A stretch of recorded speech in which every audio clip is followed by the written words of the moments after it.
What if the universe's first black holes formed so impossibly fast they shatter our very concept of time?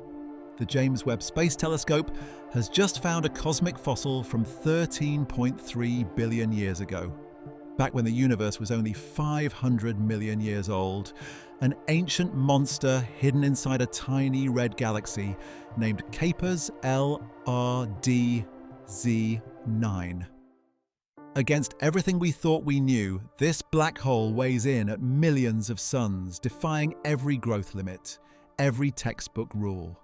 Scientists say this is the farthest back we can actually prove a black hole's existence. So how did it get so big, so soon after the Big Bang? If Webb just broke time itself, what have we missed about the origins of everything? 13 billion years vanish in a single observation.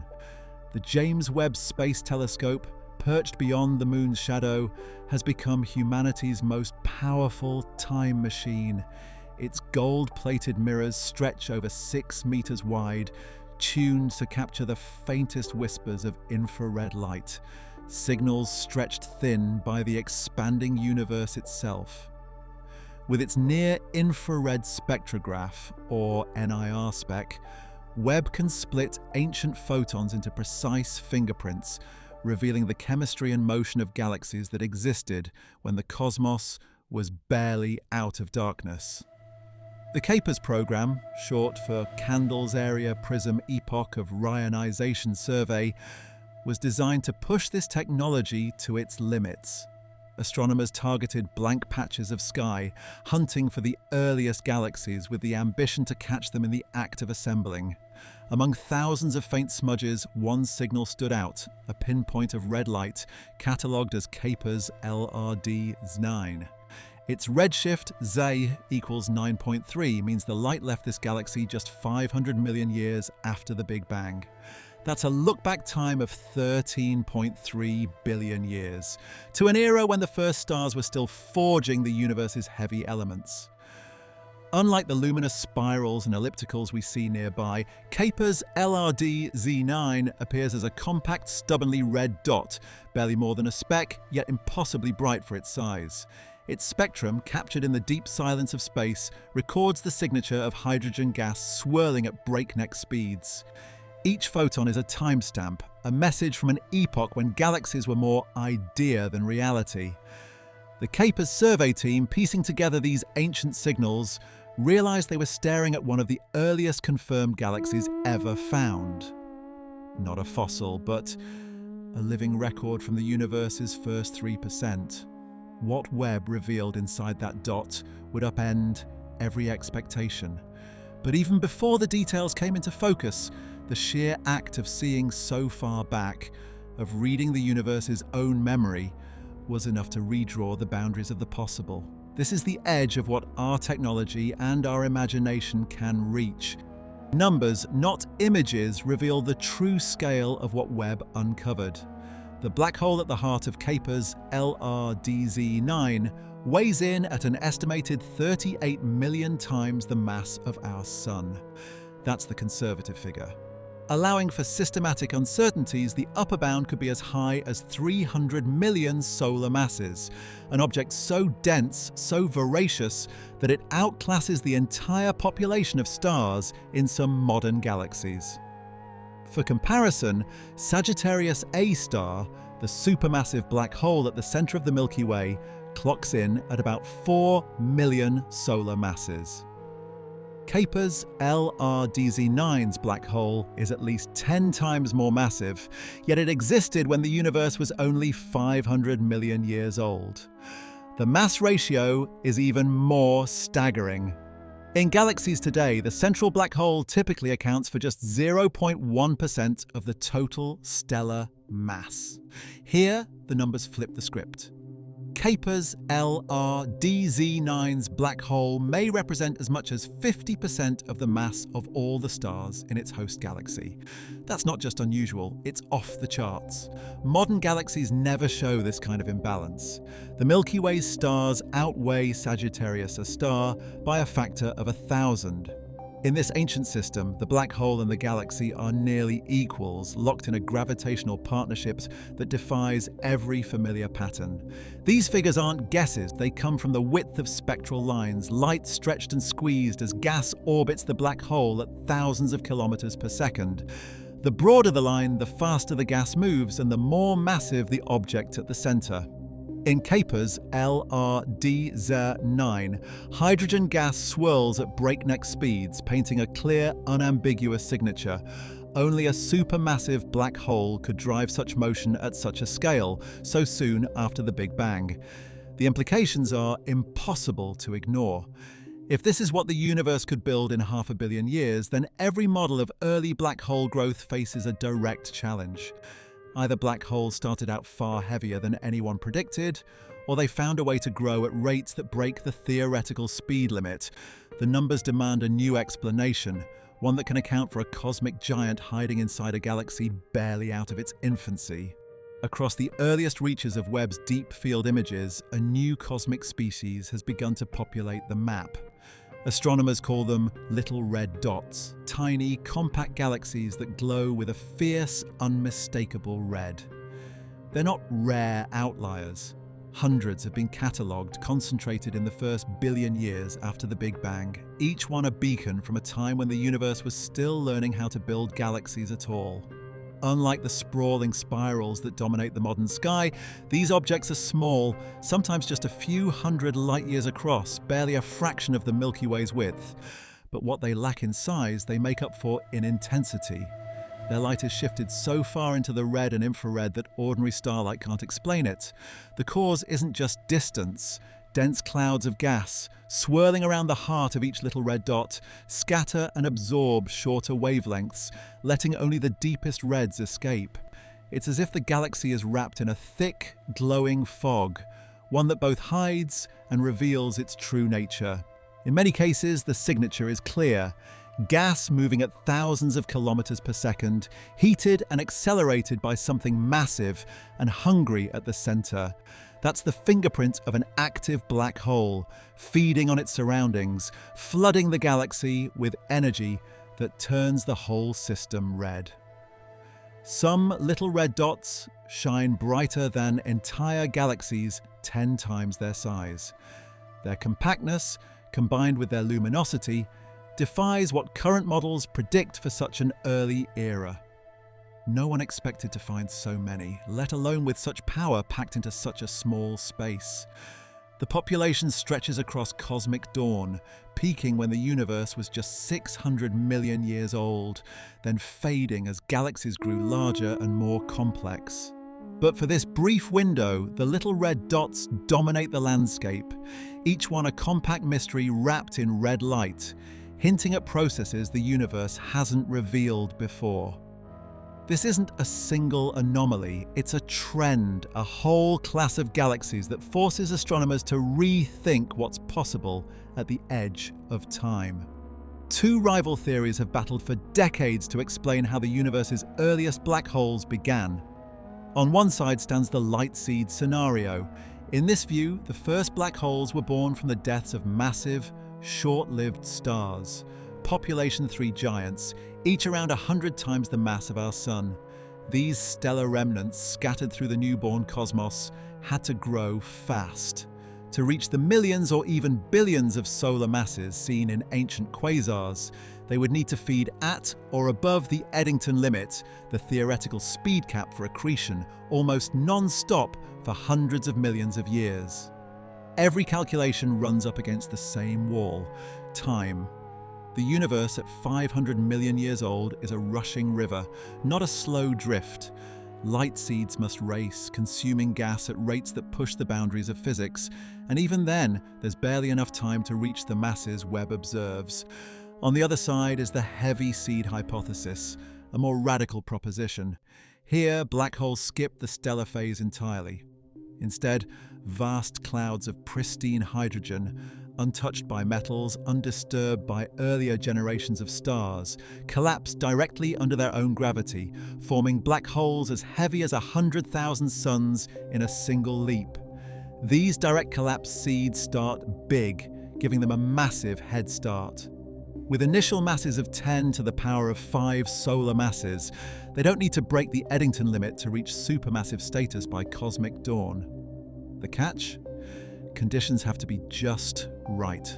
The gas must stay hot and dense, avoiding fragmentation into stars, and the environment must be free of the radiation that would otherwise spark star formation. Both paths face daunting hurdles. Light seeds demand sustained, nearly impossible feeding frenzies. Heavy seeds require rare, almost pristine environments, a cosmic Goldilocks zone. Observational proof has been scarce, but Webb's data is now bringing the debate into focus.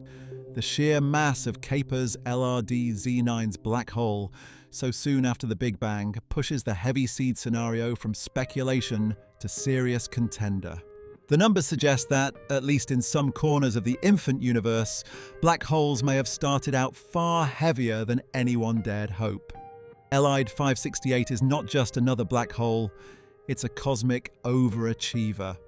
When astronomers measured its feeding rate, the numbers defied expectation.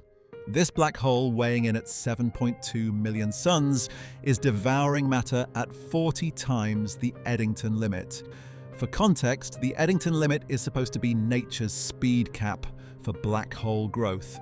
Radiation pressure from infalling gas pushes back, setting a theoretical maximum. And yet, LID 568 is blowing right past that barrier, radiating with a luminosity that should be impossible. The outflows tell the story. Hydrogen gas is being blasted out at up to 600 kilometers per second, evidence of a chaotic, supercharged accretion disk. This is not a gentle meal, it's a feeding frenzy. But LID 568 isn't alone in rewriting the rules. The ZS7 system, spotted at a redshift of 7.15, just 740 million years after the Big Bang, shows what happens when two galaxies, each with their own black hole, collide. JWST's NIRSpec instrument caught the aftermath. Two galactic cores still distinct, separated by only 620 parsecs. They're central black holes on a collision course. One of them weighs nearly 50 million solar masses. The broad H-beta emission line is offset from the main stellar population, a sign that the black holes haven't yet merged but are spiraling closer, stirring up the gas and stars around them. This is the earliest direct evidence of a supermassive black hole merger, caught in the act at cosmic dawn. Together, these cases reveal the extremes of early black hole growth. Some, like LID 568, find a way to binge, breaking every theoretical speed limit. Others, like the ZS7 pair, grow by merging, combining their mass in violent unions that send ripples across space-time. Both paths are far more aggressive than anything seen in the modern universe. The message is clear. In the first billion years, black holes weren't just growing. They were racing, colliding, and consuming at rates that would be unthinkable today. The universe's youngest giants didn't wait for permission. They broke the rules, and the echoes of their runaway growth still shape the cosmos we see now. Infinity Galaxy does not look like any ordinary merger. Two bright compact nuclei, each as massive as 100 billion suns, hang at opposite ends of a glowing figure-8 ring. Between them, a cloud of ionized hydrogen stretches across 10,000 light-years, shot through with shock waves and turbulence. But the strangest thing is not the shape. It is what is sitting dead center, a million solar mass black hole embedded in the gas, not in either galaxy's core. The first hints came from the James Webb Space Telescope's Cosmos Webb survey. Peter van Dokkum and Gabriel Brammer noticed the double ring, an almost perfect infinity symbol, standing out in the infrared. Keck spectroscopy nailed down the redshift. Z equals 1.14 or 8.3 billion years ago. The two nuclei are still moving apart, their velocity difference less than 50 kilometers per second. That is the signature of a head-on collision, a bullseye impact that sent density waves rippling through both disks, carving out the rings and compressing gas to extremes. In the chaos of that collision, something rare happened. The gas between the galaxies did not fragment into stars. Instead, it stayed hot and turbulent, too unsettled to cool, too dense to escape its own gravity. X-ray and radio data from Chandra and the Very Large Array confirmed the presence of an actively accreting black hole right in the middle of the shocked gas. Its mass about 1 million times the Sun. Velocity measurements show it moves in lockstep with the surrounding hydrogen, as if it was born there, not dragged in from elsewhere. This is not a black hole ejected from a galactic core or a wandering relic from a smaller merger.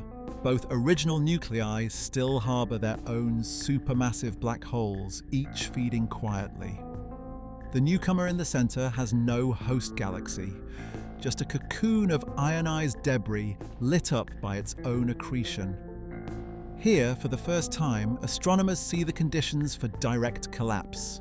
A massive metal-poor gas cloud, shocked and compressed by a galactic collision, collapsing straight into a black hole without ever forming stars. No need for a stellar seed, no need for super Eddington feeding, just gravity, turbulence, and the raw violence of a head-on crash. Infinity Galaxy stands as proof that, under the right conditions, the universe can build a supermassive black hole from scratch, not just in the earliest cosmic dawn, but billions of years later, wherever collisions drive gas to the brink. The evidence is no longer theoretical. It is written in the light and motion of a galaxy torn in two and a black hole born in the wreckage. Every model of cosmic history has to reckon with what Webb has now put on the table. Kuiper's RDZ9, with its outsized black hole, isn't just a curiosity. It's a direct challenge to the rules that have shaped our understanding of how the universe emerged from darkness. The numbers are clear. In today's galaxies, black holes are dwarfed by their stellar hosts, making up a mere sliver, about 0.005% of the total mass. But here, the ratio rockets past 5%, and maybe even higher, depending on how much of the galaxy's faint light actually comes from stars rather than the black hole's glare. That flips the script on everything we thought we knew about the balance of power in young galaxies. This imbalance isn't just a quirk of one system.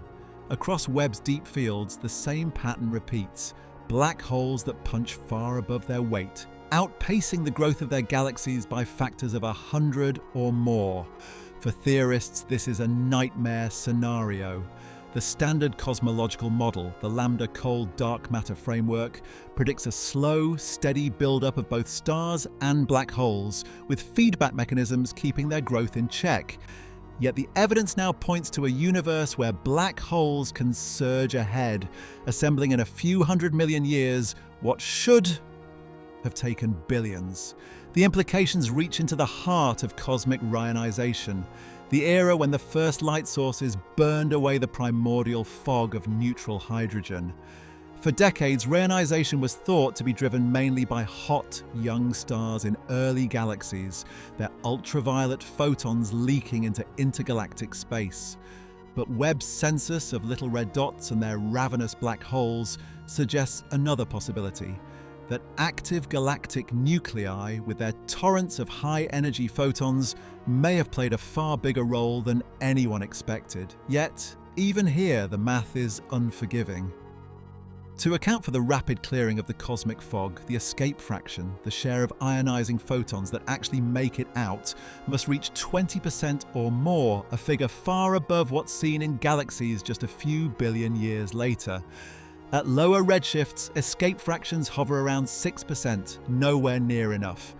Every photon that escapes, every line in the spectrum becomes a clue in this cosmic detective story. The photon budget, the ratio of black hole mass to stellar mass, the speed at which galaxies and their central engines assemble, it all adds up to a universe that's more aggressive, more chaotic, and more efficient than the models predicted. The tension between observation and theory is now impossible to ignore. If black holes can grow this fast, and if their energy output can reshape the early universe, then the timeline of reionization, the rise of structure, and the very scaffolding of the cosmos all need to be rewritten. The old boundaries between stars and black holes, between light and darkness, are no longer where we left them. Roman is about to change the scale of the search. Its field of view is 100 times wider than Hubble's, designed to sweep vast stretches of sky for patterns that might have eluded even Webb's deep stare.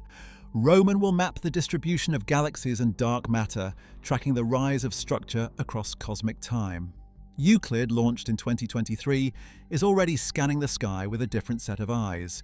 Its instruments tuned to measure the subtle bending of light by gravity, revealing the invisible scaffolding that shaped the earliest galaxies. Together, these missions will chart the universe's growth from the first luminous specks to the sprawling web we see today. But the deepest questions remain open. No one knows how the very first black hole seeds formed, whether they started as the collapsed cores of the universe's first stars or as massive clouds of gas that skipped the stellar phase entirely. Webb has shown us what's possible, but not yet how it happened. The next wave of data could reveal the missing links, the faintest galaxies, the smallest seeds, the moments when gravity first bent the rules. Every answer opens new mysteries.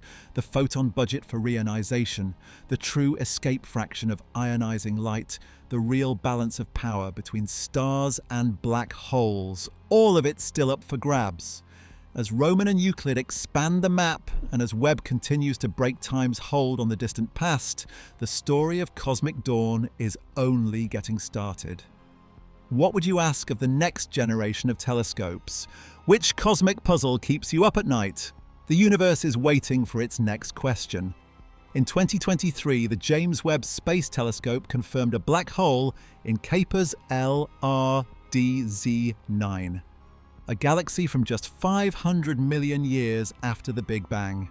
This object, at least 38 million times the mass of our Sun, defies previous models by representing half the stellar mass of its own galaxy, an unprecedented ratio compared to modern systems.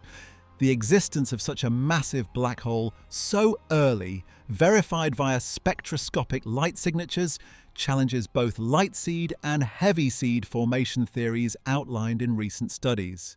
Yet the exact process that allowed black holes to grow this large, this fast, remains unknown. Discoveries like the Infinity Galaxy and LYD 568 add evidence but have not closed the case. As of today, no single model explains all the data JWST has revealed. What is clear, our understanding of early universe evolution has fundamentally changed. With every new Webb observation, the timeline of cosmic history is being rewritten, one ancient photon at a time.